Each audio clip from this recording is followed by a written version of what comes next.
Hey, welcome back to another Facebook Live. Hopefully, everybody had a good Memorial Day weekend. We're back at it.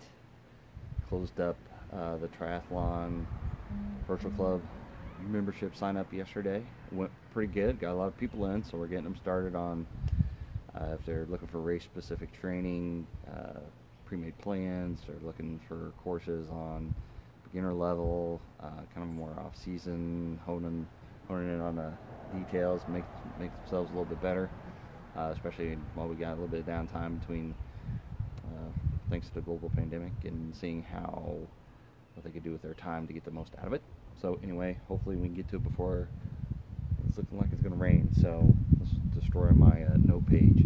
But anyway, so today I wanted to talk about shuffling around workouts, especially when you kind of get into the point where we're getting to the point where everybody's getting back to work.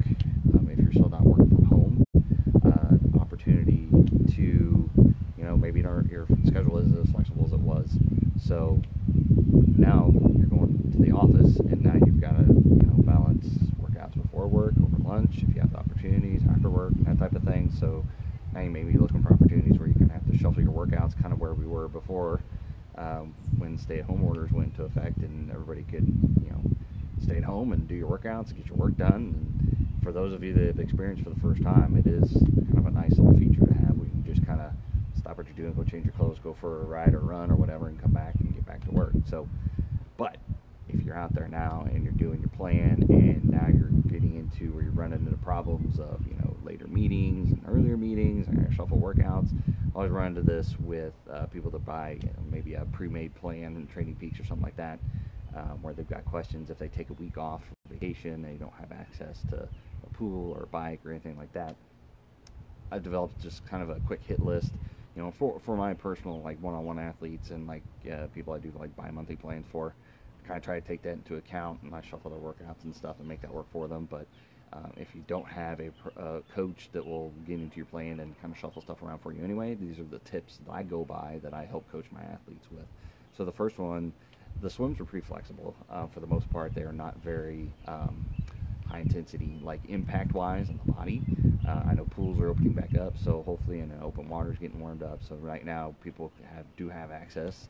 I know here in Kansas City we still don't have, at least on the Kansas side, don't have access to pools right now. But so I'm still doing dry land workouts and stuff. But if you do have access to pools, get your training in. If it's flexible, most of the time you can do those. If you do a hard bike and run day and you still need to get a swim in because you couldn't get on Monday, you can bring a swim in. And usually, unless you're doing some intense speed work or something like that, usually the swim workout is not going to be as taxing on the body. So swims are pretty flexible. You can kind of move those around wherever you need to. I wouldn't move 2 swim workouts in a day. Instead of doing 3,000 you're doing 6 or 9,000 in one day. That's a little bit extreme, but you can move around. You can have 2 swim days in a row, and it's really not going to be that impactful. But if you do it consistently over time, then you might have some problems. Keep the bike riding at all costs. That is such a major portion of any triathlon race in any distance, especially when you start getting to 70.3 and full Ironman distance. Try to keep those bike rides, and especially the long bike rides.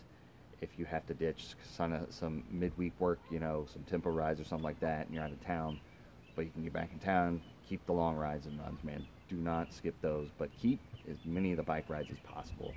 Even if you're traveling, if you find some, craptastic spin bike in a hotel locker room, and we're going to have to move inside here. Hopefully my kids will cooperate while I'm going over this, or maybe I can find a nook and a cranny, because this is nap time, so I try to do this stuff during nap time so the 4-year-old's not running around, so you don't have to hear my 12 and 9-year-old run around, because I have given them some summer work to do as far as academics go, so they've been complaining about that. So I've got them working on that. So I think we'll be okay here in the corner. So let's finish this off. So keep the bike rides at all costs.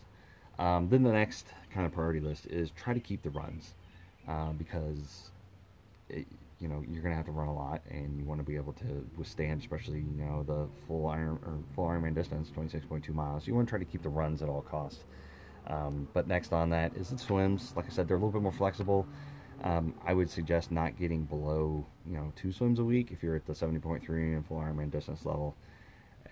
Try to shuffle around to get all 3 of them if you can, 2 at minimum, but don't make that last too long, because if you get to a point where you're doing only 2 swims a week, and unless you're a pretty efficient swimmer to begin with, it could cause a problem. So swims are next.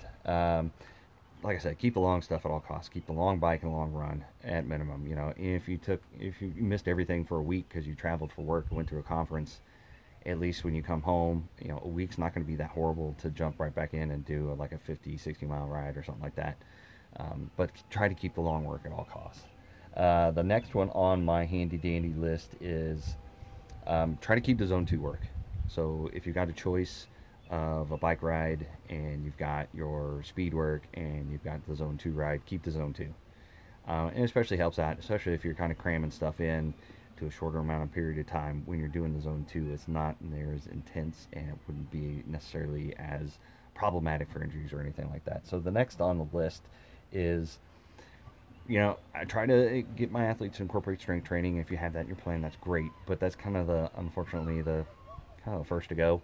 Unless you've got injuries or some reason that you need to be doing that, is kind of proactive work for strength training. Just make sure you're staying injury free and that type of thing, then try to keep it. But if you have to go to a gym because that's the only place you can get strength work, and it's just not going to work, at the end of the day, that unfortunately gets next, and keeping the swim, bike, and the run is kind of the bigger priority. Next on the list, before it's really starting to come down a good time.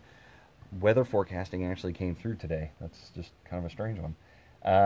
Strength training, and then injury prone. Keep your strength training. Avoid 2 days in a row of hard work. So let's say you had to push everything from Tuesday to Wednesday, but Thursday's got some hard work, so you're doing some threshold work on Wednesday, and you come around and do hill work on Thursday.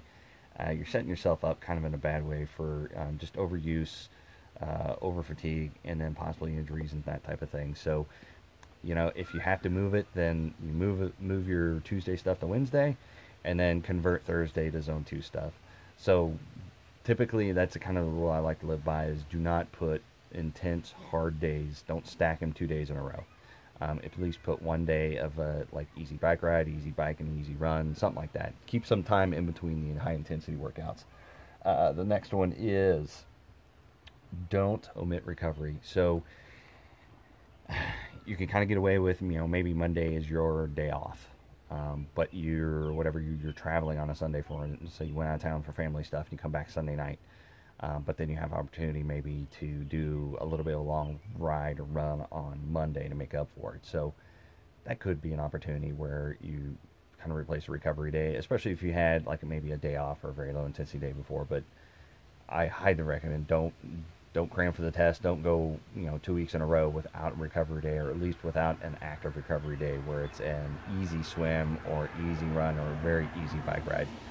Personally, I do easy rides and a easy swim on Mondays, and that's my recovery day. I pretty much do something every day of the week. But try not to just totally run over recovery and just say, well, I'm going to make it up, and for 3 weeks I'm not going to have a recovery day. Don't do it. You'll run yourself into the ground and you'll be over fatigued. Always look at the bigger picture. So let's say that you're going to be out of town for a week, and you're leaving Monday through Sunday. So instead of being worried about, okay, I need to make up all my long rides and runs, I don't have a bike while I'm gone, so I'm going to try to just cram them all 4 or 5 days in a row. Look at the bigger picture. See where you can kind of shuffle things around. Like I said, keep a day of low intensity in there. Don't do days on end of hard work. So look at the bigger picture of where you're at in your training plan, and can you kind of move things around? Can you change a build week to a recovery week or something like that? Maybe dial it down in intensity just because you have fewer workouts, but you don't want to run yourself into the ground. So especially, if you're traveling for work or something like that, it can be stressful. You go into conferences, you're staying up later doing, social events, you're getting up earlier for other stuff. You don't want to burn candle at both ends, but, like I said, take a look at the bigger picture and see where maybe you can make up. If you've got a week that you're out of town for a family something, maybe the week after you can kind of load up a little bit more than usual, but then get back to your real training plan a few weeks later. So just keep that in mind for the bigger picture. So those are my main points, and now it's really starting to rain out here. So that is today's tips that I wanted to talk about for shuffling around your workouts. If you got something that comes up, if it's, you had planned for your nice ride over lunch or something like that in the afternoon, or you're going to run with the kids and it's pouring rain, and it's a possible thunderstorm. What are you going to do? You're going to make it up later. You're going to convert it to indoor workout down the pain cave. Yeah, so when you're shuffling your workouts around, those are the main points. Got any questions, put them in the comments. It's good talking to y'all. We'll talk to you later.